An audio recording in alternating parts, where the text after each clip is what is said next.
Hi everyone, I'm Shelley and you're watching There's No Place Like Home. I'm back with another Question the Narrative video today, and I think this topic is pretty cool. Is the fairy kingdom real? I'm not referring to what you imagine from Spiderwick Chronicles or Tinkerbell. I'm talking about the truth behind the fairy kingdom.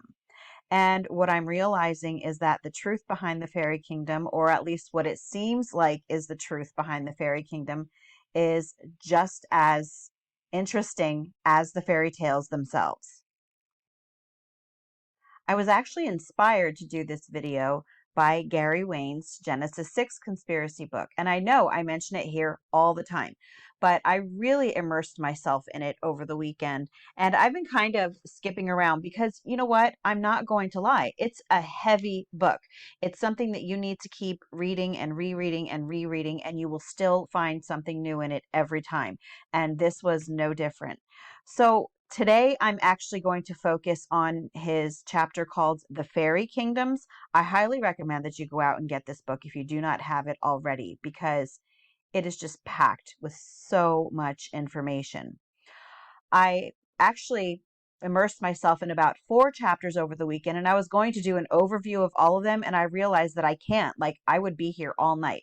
So I'm just going to share with you some highlights from what I learned from the Fairy Kingdoms chapter, because his research is just so in depth, and I envy him for just having that amount of time to be able to do this, because I would love to be able to get so deep into all of this stuff. But, first of all, let's just start off with what the mainstream picture of fairies and elves are, the pop culture picture of fairies and elves. We're often shown these cutesy wootsy photos of what fairies were supposed to have looked like. And the photo that I just shared with you before, we have the elves are, very often we know what they look like in Lord of the Rings, just beautiful and regal with the pointed ears. And fairies are very often shown as little winged creatures. And that actually is not accurate, at least according to Gary Wayne's research.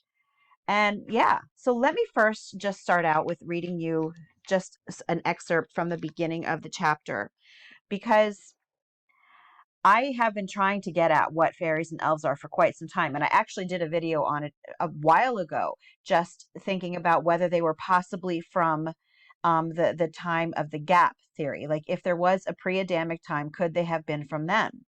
But I'm actually starting to think that that is not the case, because Gary Wayne really presents some fantastic information. And I'm just going to start reading right now.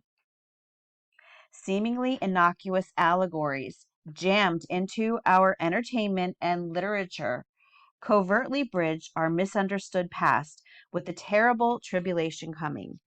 In this spirit, then, consider this investigation essentially pivots around two mysterious allegories, dragons and fairies. Frankly, they are the Rosetta Stone, the missing pieces connecting all the other pieces to the Genesis 6 conspiracy and the bloodlines of the Antichrist. So then, what is the hidden relationship connecting the fairy and dragon courts to the Holy Grail and Rexdu? We taught previously that the contemporary Rexda conspiracy is 2,000 years old, dating back to the life and times of Jesus. Additionally, we learned that Grail legends were spawned by Rexda houses, and that the Holy Grail was in truth the San Graal, the holy bloodlines that housed the secrets to the Kings of God dynasty. We've already got a lot packed in just right there. So I'm just going to stop for a minute. And first of all, I'm going to introduce you to a term that I just learned while I was reading over the weekend. And it is about something called legomanism. I don't even know if I'm saying it right. But here is a good explanation of legomanism. This word legomenism, replied Beelzebub, is given to one of the means existing there of transmitting from generation to generation information about certain events of long past ages, through just those three brain beings who are thought worthy to be and who are called initiates. This means of transmitting information from generation to generation had been devised by the beings of the continent Atlantis. For your better understanding of the said means of transmitting information to beings of succeeding generations by means of a legomenism, I must here explain to you a little also about those beings there, whom other beings called and call initiates. Well, then, my boy, legomenism is the name given to the successive transmission of information about long past events which have occurred on the planet Earth, from initiates to initiates of the first kind. That is, from really meritorious beings who have themselves received their information from similar meritorious beings. So, in a nutshell, legomenism is those who consider themselves to be adepts or initiates pass on their history through alternative means. So, for example, they will tell a story, and other initiates will understand what the truth is in that story, but they will understand that some of that story is fiction. But those who do not understand their history will only see it as it's presented. For example, fairy tales. Fairy tales are a classic form of legomenism. And to be honest, I think that our own history, the history that is taught in schools, is also a legomenism. I've been saying for quite some time that there is a lot of fiction mixed in with what might be some facts in our history, and the same is actually true with the fairy tales. They are not all fiction, as we have been brought up to believe, but it's very, very difficult to sift and find out what exactly the truth is in the midst of this. Because these legomenisms, it is my belief, are designed for two purposes.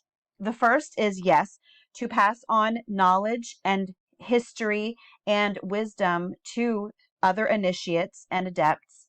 But I think the other purpose is to condition the masses, to get us to believe one thing and to completely miss what's underlying, the truth that is underlying.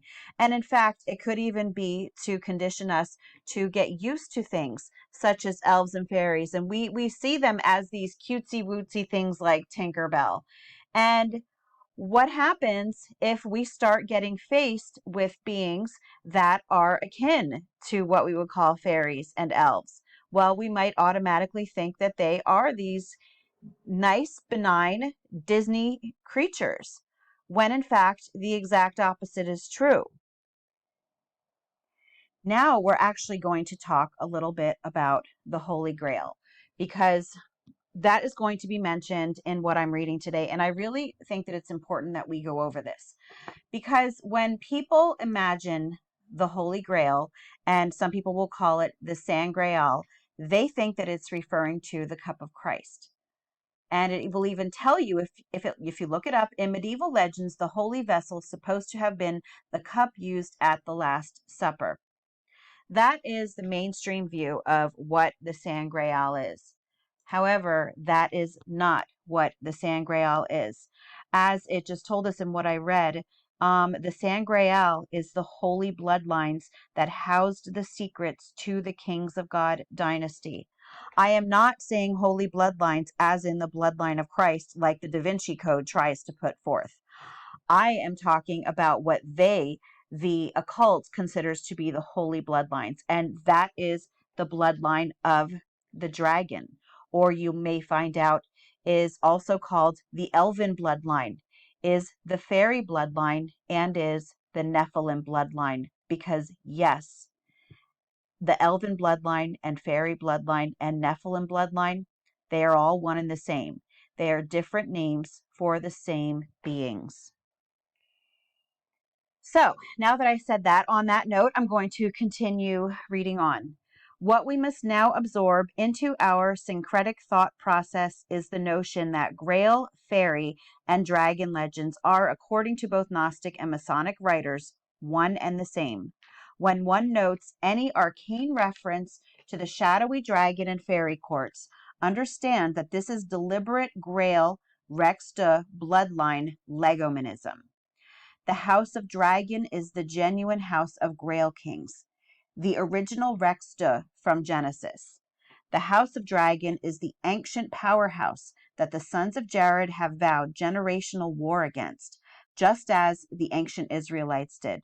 Sons of Jared believe the dragon bloodline to be the actual and factual descendants of Watchers, fallen angels, and Nephilim, who they allege spawned the notorious evil fairy pharaoh kings and dictators. These dictators have dominated mankind throughout history. And then it goes on to say the posterity of Nephilim will bring about the tribulation of the end times and the Antichrist. So let's point out right here that it is very common in different cultures to believe that their royalty, actually their royal families descended from the gods. This was the case in Egypt. They believed that the Pharaoh was the son, I believe, of Ra. I could be mistaken, but I know that their royal families were considered to be gods. The same is true in many South American ancient cultures. It is also true in the Norse culture and the Celts. They all believed that their royalty descended from the gods. And there, I could just continue going on, but that is just a few of them. This is not something that is just isolated to one culture. This is something, as with so many of the other things that I talk about that are kind of taboo to mention, this is something that is worldwide, a worldwide belief. And yes, these fairies, elves, and yes, Nephilim have the same characteristics, yet they are worldwide, and yes, they are just known by different names. I made a video a few weeks ago on the Tua De Danann and the idea that they could possibly have been the lost tribe of Dan intermixed with the Nephilim, which is why the tribe of Dan was lost, because of the intermingling with the Nephilim. And according to Gary Wayne's research, he does mention that the Tua De Danann seem to have an association with the lost tribes of Israel. But in fact, we're going to focus today just on the fact that they are indeed Nephilim. So what we think of as fairies, as little beautiful creatures buzzing around, were likely not that. They were beautiful because, yes, a lot of these Nephilim were beautiful, and they were regal, and they were actually tall. And let's just read a little bit about the Celtic fairies, the Celtic elves, and yes, I'll say the Celtic Nephilim. In Celtic mythology, exclusive royal families carried what is renowned in Grail lore as fairy blood. So do you see that? So in other cultures, they say that their royalty descended from the gods. And in Celtic lore, they have fairy blood, which I'm going to say again. I'm going to reiterate it. It is the same thing. Romans viewed the Celts as a tall, yes, tall, and fair-skinned people, while fairies in Wales were called Tylwyth, I'm probably butchering this, Tylwyth Teg, the fair family. Tylwyth Teg is in fact the Welsh translation for fairy. According to Gardner, fairy blood, the bloodlines of fairies, those of the lineage of fair folk, was originally conceived through philosophical metaphors relating to fate. So then it goes on just to give all the different names for the word fairy throughout different cultures and how they all seem to be derived from the same beings. So they are called fairy. Well, it gives three different spellings of fairy that is derived from the French word fées, which derived from the Latin fata, describing spirit beings that guide fate. Neo-Latin fays, the fates of Italy, and the fees of France are all the same beings, according to Evans Wentz. These originating immortal damsels, variantly celebrated as fatue, gave birth to the entire family of fees as they appear in Latin cultures, which the Italians collectively recognized as the Greek nymphs known as fatue. Some believe fairies were supernatural beings that presided over all of human fortunes. But I'm going to tell you that fairies aren't mere fairy tales. This is where it comes into learning to separate the fact from fiction. The history of these beings, of this, I'll say race, the history of this race is hidden within all of the fairy tales that we have been presented with, and fairy tales that we may never have even heard of. Fairy blood was originally understood to have held the fate of destiny of the Grail bloodline. Thus, fairy, grail, and dragon princesses of Gnostic literature were commonly known as elf maidens and the guardians of the earth. In the old languages, elf emanated from the female gender that originally derived from Elba or Ilbi, which in turn derived from the town identified as Albi in the district of France renowned as Languedoc. So here we talked about all of the different derivations of the word fairy, and then Gary Wayne goes on to talk about the different variations of the word elf. And he actually has this fascinating explanation of the word elf, in which he talks about how it is linked to El, as in El Shaddai, Elohim, and El Elyon, and it is linked to the ancient shining ones. The ancient shining ones is a name that was used for not only for the Nephilim but also for the Anunnaki.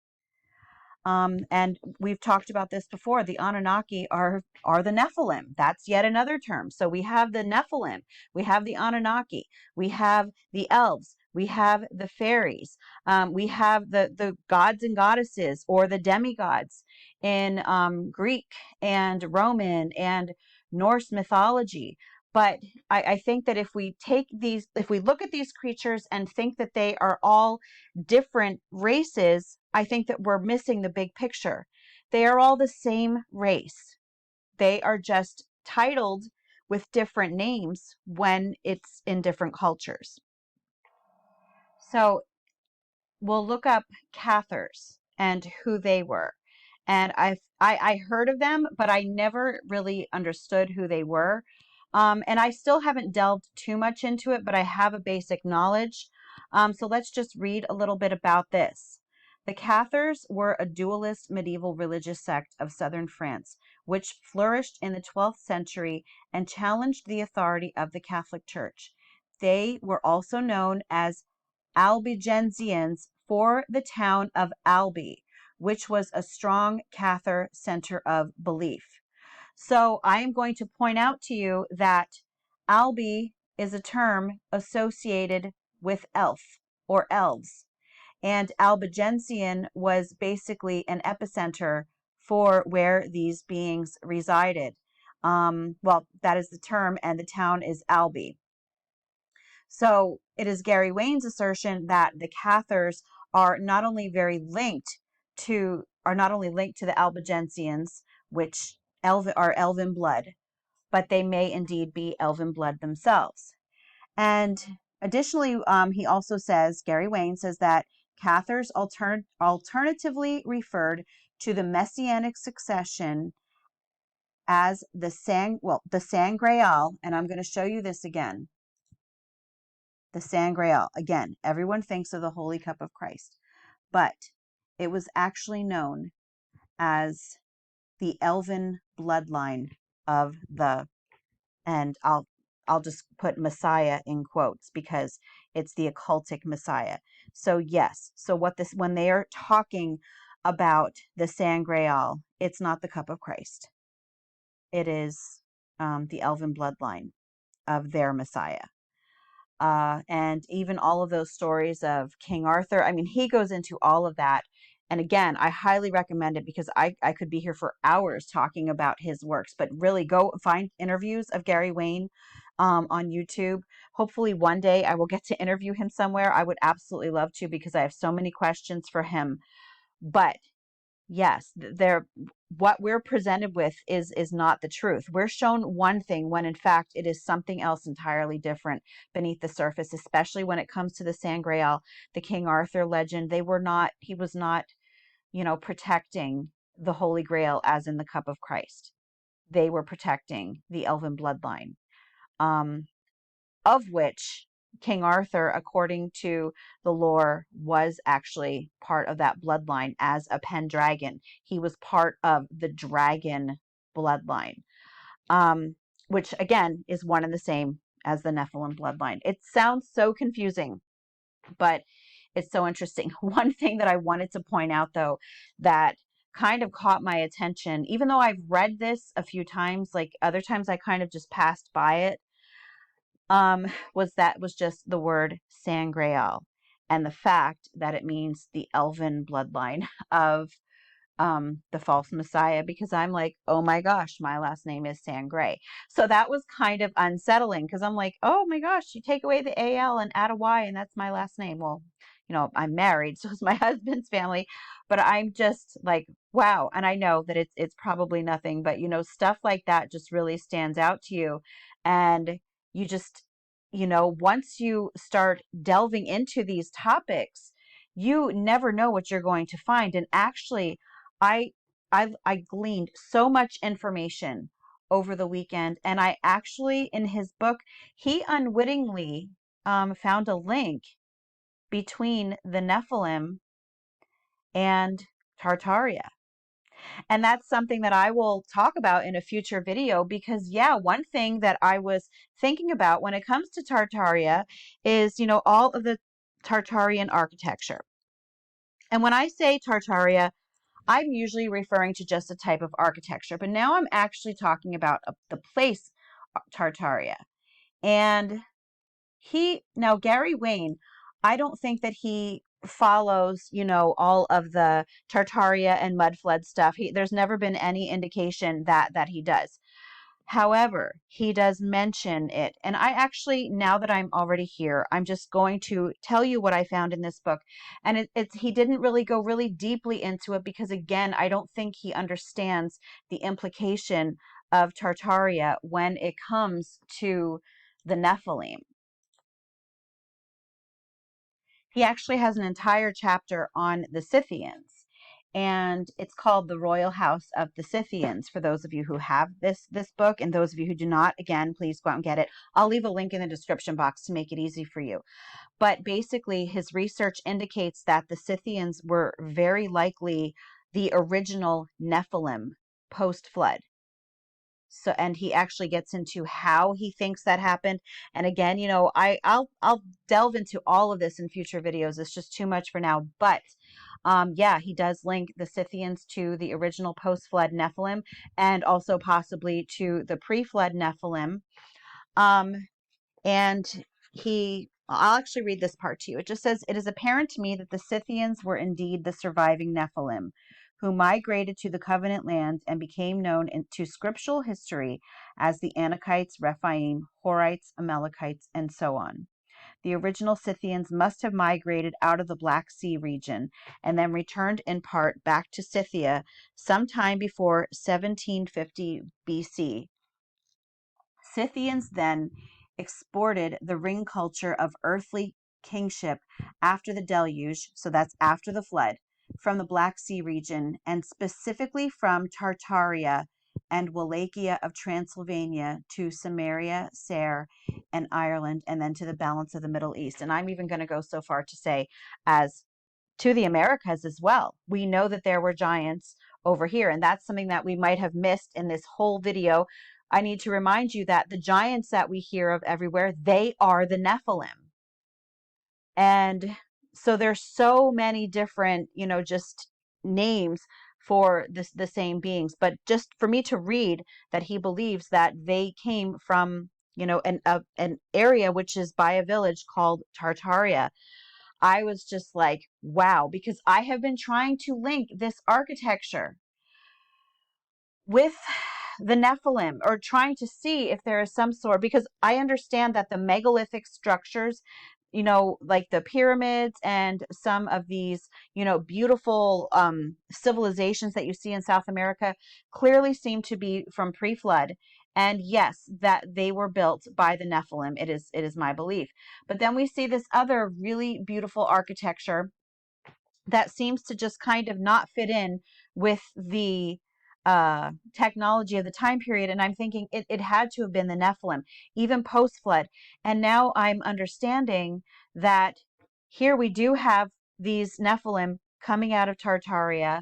And it just, yeah. And I'm like getting so far ahead of myself, but they're linked to the, you know, Freemasonry and geometry and buildings and architecture, and it just goes on and on and on. That's why I don't want to even go into any more, because I'm just going to end up sitting here for another 3 hours, and I don't want to do that. And I'm sure you don't want to sit here for another 3 hours listening to me ramble. But anyway, yeah, that's all that I'm going to share with you today. I hope to share some more with you in a few days about some other things, but I highly recommend this book because yeah, it really, it put so many puzzle pieces together for me, because I was trying for the longest time to figure out what are fairies?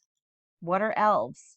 Why are they all over the world? Like, why are there stories? And I just couldn't understand where they could have been coming from. And then I realized from reading this book that I didn't realize it. Gary Wayne realized it. And he helped me to see that, yes, these are the Nephilim. They, yeah, they're all the same. Anyway, that's all that I have for you today. If you like this video, give it a thumbs up. If you haven't subscribed yet and would like to hear more of what I have to say, I would love if you would do that. If you have any questions or comments, you can leave one either here or over on Instagram. And if you like my work and would like to check out my Patreon page, I will leave a link in the description box for that as well. And I hope you have a great day.